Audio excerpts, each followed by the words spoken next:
Today in math, we're going to be working on patterns. And even though it might not be as cool as when we make patterns when we're lining up after recess, I still think you're going to like it. So I want you to look in your big plastic bag that I sent home with your Unifix cubes.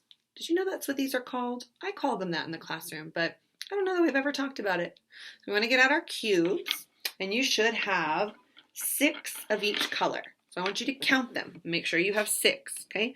I'm going to move the computer down. So you should each have 2 different colors. So I have 1, 2, 3, 4, 5, 6 blue, and 1, 2, 3, 4, 5, 6 white. Now if you need to, pause the video so you can count yours. But we're going to go ahead and start talking about our patterns. So right now we're just going to start with an A-B pattern. Just like we make boy-girl patterns when we line up after the bathroom. So I'm going to sit here and I'm going to do A, B, A, B, A, B, right? This is an A-B pattern.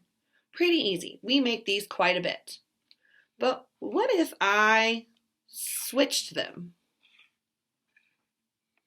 Going to bring in another white. Is it still a pattern? It is still a pattern. A, B. A, B. Remember, a pattern is anything that repeats.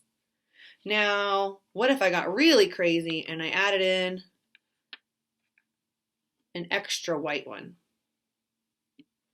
Is it still a pattern? Yes, it is still a pattern.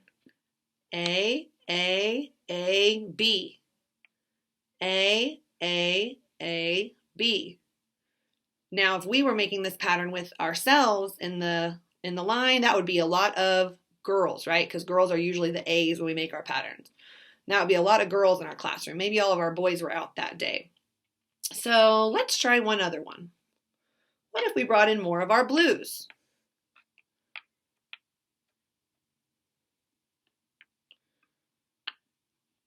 Can we name what that pattern might be? If our white cubes are A's and our blue cubes are B's, this would be an A, B, B pattern. A, B, B. Now, I threw a lot at you in just a short amount of time, but I think you guys all understand patterns pretty well. Remember, a pattern is anything that repeats itself. So even if it seems kind of silly and random, as long as it repeats, it's a pattern. So play around with your cubes for a little bit, see what kind of patterns you can make. And then for the rest of the day or even the rest of the week, I want you to look around your house and see what patterns you can find. Can you make patterns in your sock drawer? Can you make patterns on the bookshelf? Can you make patterns with your food? Remember, patterns don't just have to be colors. Patterns can be sizes. Patterns can be shapes. So maybe if you have circle crackers and square crackers, you can make patterns with the shapes. Look around. There's patterns everywhere. I'm excited to see what you guys find hanging around the house.